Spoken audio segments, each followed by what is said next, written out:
अंदर डिफरेंसेस पढ़ने जा रहे हैं। वन पर्सन कंपनी मतलब सोल प्रोप्राइटरशिप, जो आपने 11th क्लास में किया था, ठीक है, उस कंपनी में। देन अब जब हम जॉइंट स्टॉक कंपनी कर रहे हैं, वहां पे प्राइवेट कंपनी के भी शेयर्स इशू होते हैं, दूसरी तरफ पब्लिक कंपनी के भी शेयर्स इशू होते हैं। तो उन कंपनीज के बीच में क्या डिफरेंस है, और क्योंकि एमसीक्यू आपको कवर करना है तो आपके कॉन्सेप्ट क्लियर होने चाहिए, इसलिए इस क्लास को बिना स्किप किए लास्ट तक देखना। आपके बहुत सारे डाउट्स क्लियर होंगे, बहुत सारे एमसीक्यूज प्रिपेयर होंगे आपके एग्जाम के लिए। Fine, so without wasting time let's start. Members कितने होने चाहिए, अब आपको क्लियर है ना। वन पर्सन कंपनी कौन सी वाली होती है, जिसमें सिर्फ एक ही पर्सन इन्वॉल्व होता है, वही सारा पैसा इन्वेस्ट करता है और प्रॉफिट भी सारा उसी का होता है। दूसरी तरफ लॉस भी सारा उसी को बियर करना पड़ता है। यहाँ पे कोई लिमिटेड नहीं होता है, ठीक है, लिमिटेड लायबिलिटी नहीं होती है, जितना लॉस होगा सारा उसी को बियर करना पड़ेगा। दूसरी तरफ प्राइवेट कंपनी की अगर हम बात करते हैं तो वहां पे कितने मेंबर्स हो सकते हैं, मिनिमम 2 और मैक्सिमम 200 मेंबर्स किसी भी कंपनी के अंदर हो सकते हैं, किसी भी प्राइवेट कंपनी के अंदर, प्राइवेट जॉइंट स्टॉक कंपनी के अंदर। फाइन, और बेटा इसमें कोई भी पुराने एम्प्लॉयज वगैरह इन्वॉल्व नहीं है। फाइन, नेक्स्ट आपके पास पब्लिक कंपनी के अंदर कितने मेंबर्स हो सकते हैं। पब्लिक कंपनी होती कौन सी है, पब्लिक कंपनी वो कंपनी होती है जिसमें गवर्नमेंट का मिनिमम 51% होल्डिंग होती है, मतलब गवर्नमेंट ने ज्यादा पैसा इन्वेस्ट कर रखा होता है और बाकी का लगभग 49% तक का या उससे भी कम, या कोई भी पैसा प्राइवेट प्लेयर्स का नहीं होता, सारा का सारा पैसा जो है वो गवर्नमेंट कंपनी का होता है। तो फंडिंग 51% से लेके 100% तक की फंडिंग जिस कंपनी के अंदर गवर्नमेंट के थ्रू होती है वो कंपनी पब्लिक कंपनी बोली जाती है। और वहां पे कितने मेंबर्स हो सकते हैं, मिनिमम 7 मेंबर्स होना जरूरी है और उसके अलावा कोई लिमिट नहीं है, दैट इज इन्फिनिट। ठीक है, कितने भी मेंबर्स, जितना गवर्नमेंट डिसाइड कर लेगी ये किसी भी कंपनी के लिए उतने मेंबर्स हो सकते हैं, यहाँ पे कोई रिस्ट्रिक्शन नहीं है। क्लियर। दूसरी तरफ ट्रांसफर ऑफ शेयर्स। अब ट्रांसफर ऑफ शेयर्स अगर हम वन पर्सन कंपनी की या सोल प्रोप्राइटरशिप की बात करते हैं तो वहां पे तो शेयर्स ही नहीं होते, वहां पे वो पब्लिक से थोड़ी पैसा मंगा रहा है, वहां पे तो वो खुद ही इन्वेस्ट कर रहा है सारा पैसा। तो वहां पे ये अप्लाई ही नहीं होता, ट्रांसफर ऑफ शेयर होते ही नहीं है। दूसरी तरफ प्राइवेट कंपनी की बात कर रहे हैं बेटा, हम बार बार बोल रहे हैं प्राइवेट कंपनी के शेयर्स रिस्ट्रिक्टेड होते हैं आर्टिकल ऑफ एसोसिएशन के थ्रू।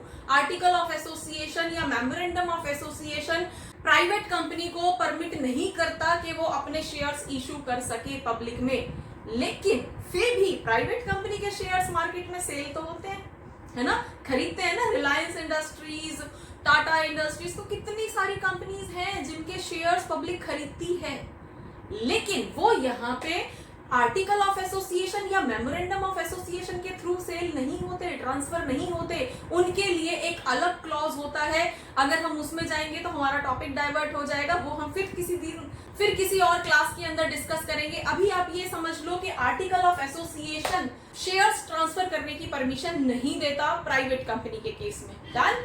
दूसरी तरफ पब्लिक कंपनी, अब पब्लिक कंपनी तो बनी ही पब्लिक के लिए है ना, गवर्नमेंट ने बनाई है तो सोशल वेलफेयर के लिए बनी है, तो पैसा भी पब्लिक का ही लगाया जाएगा, है ना, पैसा मंगाया भी पब्लिक से ही जाएगा, तो फिर तो शेयर्स इशू किए जाएंगे, है ना, ट्रांसफर करना बहुत इजी है, ये तो बनी ही शेयर्स इशू करने के लिए है कंपनी। ठीक है, चलिए नेक्स्ट प्रोस्पेक्टस। अगर हम सोल प्रोप्राइटरशिप की बात कर रहे हैं तो जब हम शेयर्स ही इशू नहीं कर रहे हैं तो प्रोस्पेक्टस किस बात का, कोई प्रोस्पेक्टस नहीं होगा यहाँ पे। दूसरी तरफ प्राइवेट कंपनी में जब हम शेयर्स पब्लिक में इशू कर ही नहीं रहे हैं तो हम प्रोस्पेक्टस किसके लिए इशू करेंगे, नहीं होगा, यहाँ पे भी जरूरत नहीं है। और यहाँ पे मस्ट है, जब आप पब्लिक से पैसा मंगाओगे शेयर्स के नाम पे तो उनके लिए क्या कंडीशंस होंगी, क्या टर्म्स कंडीशंस होंगी, क्या रूल्स रेगुलेशंस होंगे, किस फॉर्म में पैसा मंगाया जाएगा, अभी तक कंपनी ने कैसा परफॉर्म किया है, ये सारा डिस्क्रिप्शन जिस बुकलेट के अंदर होता है वही तो प्रोस्पेक्टस होता है ना। तो जब शेयर्स इशू करोगे तो प्रोस्पेक्टस तो आपको पहले रिलीज करना पड़ेगा, है ना। नेक्स्ट आपके पास आता है सब्सक्रिप्शन। अब सब्सक्रिप्शन के केस में यहाँ पे तो शेयर्स ही नहीं थे तो सब्सक्राइब क्या होगा, कुछ भी नहीं होगा। यहाँ पे शेयर्स पब्लिक में अलाउड ही नहीं होते, शेयर्स ट्रांसफर होते हैं पब्लिक कंपनी के, प्राइवेट कंपनी के, दोनों के शेयर्स मार्केट के अंदर, सेकेंडरी मार्केट के अंदर सेल होते हैं। लेकिन प्राइवेट कंपनी के केस में जो टर्म्स कंडीशंस होती हैं वो डिफरेंट होती हैं, ठीक है। तो अगर हम उसके रजिस्ट्रेशन या उसके कंपनी एक्ट की बात करते हैं तो उस केस में हमारे शेयर्स प्राइवेट कंपनी के केस में पब्लिक को इशू नहीं किए जाते हैं, और इस तरफ यहाँ पे बिल्कुल सारे शेयर्स पब्लिक में इशू किए जाते हैं, प्राइमरी मार्केट के अंदर, सेकेंडरी मार्केट के अंदर, और अकॉर्डिंगली सब्सक्रिप्शन भी रिसीव होता है। सब्सक्रिप्शन का मतलब क्या होता है?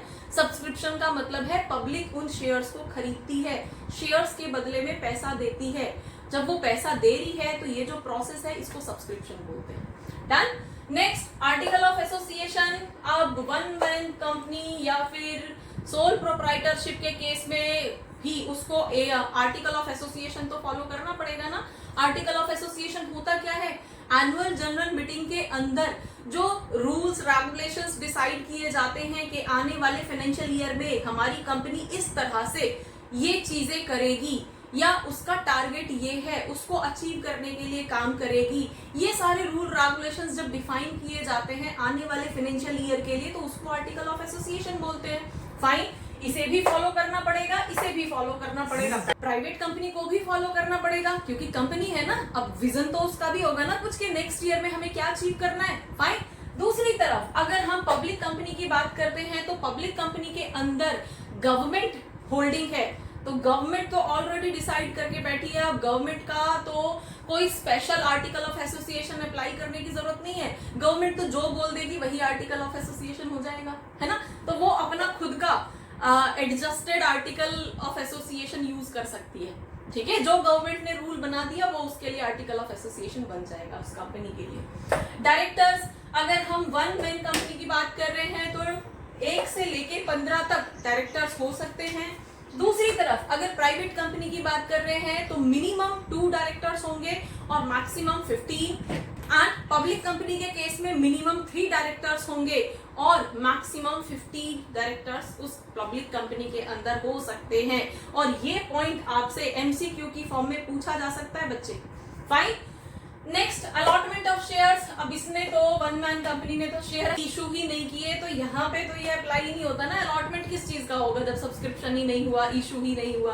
दूसरी तरफ यहाँ पे देखो बच्चे, यहाँ पे हमने बोला था शेयर्स पब्लिक को इशू नहीं हो रहे हैं और यहाँ पे बोला जा रहा है कि डायरेक्टर डिसाइड करेगा कि किसको शेयर्स देने हैं। क्लियर? मतलब प्राइवेट कंपनी के भी शेयर्स इशू होते हैं, लेकिन यहाँ पे इस तरह से आर्टिकल ऑफ एसोसिएशन या मेमोरेंडम ऑफ एसोसिएशन या कंपनी एक्ट के थ्रू नहीं होते हैं। फाइन। तो यहाँ पे डायरेक्टर डिसाइड करेगा कि किसको शेयर्स अलॉट करने हैं, कितने शेयर्स अलॉट करने हैं। एक प्राइवेट प्लेसमेंट करके एक टर्मिनोलॉजी यूज की जाती है तो वो हम बाद में करेंगे, वो यहाँ पे अप्लाई होती है। नेक्स्ट आपके पास आता है पब्लिक कंपनी के अंदर अलॉटमेंट कब होता है, अलॉटमेंट वाला प्रोसीजर कब स्टार्ट होता है। अलॉटमेंट होता क्या है? मेनली अलॉटमेंट होता है जब हमें एप्लीकेशंस रिसीव हुई हैं शेयर्स खरीदने के लिए पब्लिक के थ्रू, उन्होंने उसको सब्सक्राइब किया है, हमने शेयर्स इशू किए थे, पब्लिक ने सब्सक्राइब किया है, उनका पैसा हमारे पास आया है, तो अब हम उनको शेयर्स अलॉट करेंगे ना कि किसको कितने शेयर देने हैं। जिसने जितने के लिए अप्लाई किया है उतने देने हैं, ओवर सब्सक्रिप्शन के केस में कम देने हैं, क्या करना है, कितना शेयर देना है, वो सारा प्रोसेस जो है वो अलॉटमेंट प्रोसेस बोला जाता है। डन। और यहाँ पे पब्लिक कंपनी कभी भी शेयर्स तभी इशू कर सकती है जब एटलीस्ट, एक हम रेंडमली बात कर रहे हैं, स्पेशल कंपनी के लिए स्पेशल टर्म हो सकता है, हम इन जनरल बात कर रहे हैं, इन जनरल एटलीस्ट 90% शेयर्स अगर पब्लिक ने सब्सक्राइब कर लिए हैं, आपने जो भी इशू किया है एज अ कंपनी, जितने भी सपोज आपने 1 लाख रुपीस के शेयर्स इशू किए हैं, तो पब्लिक अगर उसमें से 90% शेयर्स को खरीद लेती है, 90% शेयर्स का मतलब 1 लाख में से 90% का मतलब है 90,000, तो 90,000 शेयर्स का पैसा अगर वो आपको दे देती है तो ही आप अलॉटमेंट वाले प्रोसेस पे आगे बढ़ोगे। अगर 90% सब्सक्रिप्शन नहीं आता है बेटे, तो उस केस में फिर कंपनी उन शेयर्स को आगे फॉरवर्ड नहीं करेगी, उस प्रोसेस को वहीं पे रोक देगी, शेयर्स आगे मूव नहीं हो सकते, अलॉटमेंट प्रोसेस नहीं हो सकता, और जिन लोगों का पैसा अभी एप्लीकेशन के फॉर्म में आया था उनका पैसा भी वापस लौटा दिया जाएगा। ये शेयर इशू करने वाला जो प्रोसेस चलाया था ना, वो हमें यहाँ पे कैंसिल करना पड़ेगा, क्योंकि 90% जरूरी है कि आपका शेयर्स जो है पब्लिक सब्सक्राइब करे। अगर नहीं किया है, इसका मतलब है पब्लिक आप पे ट्रस्ट नहीं कर रही है, ऐसे केस में आप शेयर्स इशू नहीं कर सकते। क्लियर? नेक्स्ट आपके पास आ जाता है पब्लिक डिपॉजिट्स। अब ये तो पब्लिक में डील ही नहीं करता, तो इस पे तो अप्लाई ही नहीं होता। दूसरी तरफ ये भी पब्लिक में डील नहीं कर रहा है, ठीक है, क्योंकि ये तो प्राइवेट प्लेसमेंट के थ्रू डील कर रहा है, तो यहाँ पे भी ये चीज अलाउड नहीं होती है। दूसरी तरफ ये तो पब्लिक के लिए ही है ना कंपनी, तो यहाँ पे तो बिल्कुल पब्लिक डिपॉजिट ही तो आ रहा है सारा। ये पब्लिक डिपॉजिट के थ्रू भी पैसा मंगा सकती है, शेयर्स के थ्रू भी पैसा मंगा सकती है, पब्लिक से किसी भी फॉर्म में पैसा मंगा सकती है। नेक्स्ट, अब कंपनी को कैसे पहचानोगे? ये तो ठीक है, ये तो आपको बता दिया कि प्राइवेट कंपनी है तो फीचर्स ये होंगे, लेकिन आप आसपास में बहुत सारी कंपनीज देखते हो, तो कंपनीज को पहचानोगे कैसे? कौन सी कंपनी क्या है? देखो, हमारे पास नॉर्मल 1% कंपनी के लिए ओपीसी यूज किया जाता है, और इसको कहीं पे किसी नाम के साथ लिखने की जरूरत है सच नहीं पड़ती। प्राइवेट कंपनी, तो जो भी प्राइवेट कंपनी होगी उसमें प्राइवेट लिमिटेड वर्ड लास्ट में जरूर लगा होगा, जैसे ABC प्राइवेट लिमिटेड कंपनी, जैसे dash and dash sons, A&A sons private limited company, तो लास्ट में प्राइवेट लिमिटेड वर्ड लगा हुआ है, उसका मतलब है वो एक प्राइवेट कंपनी है और उसके ये फीचर्स हैं। फाइन। दूसरी तरफ पब्लिक कंपनी, अब पब्लिक कंपनी तो पब्लिक के लिए है, तो उसमें लास्ट में लिमिटेड वर्ड लगा होता है, तो जैसे कि ABC लिमिटेड कंपनी है ना।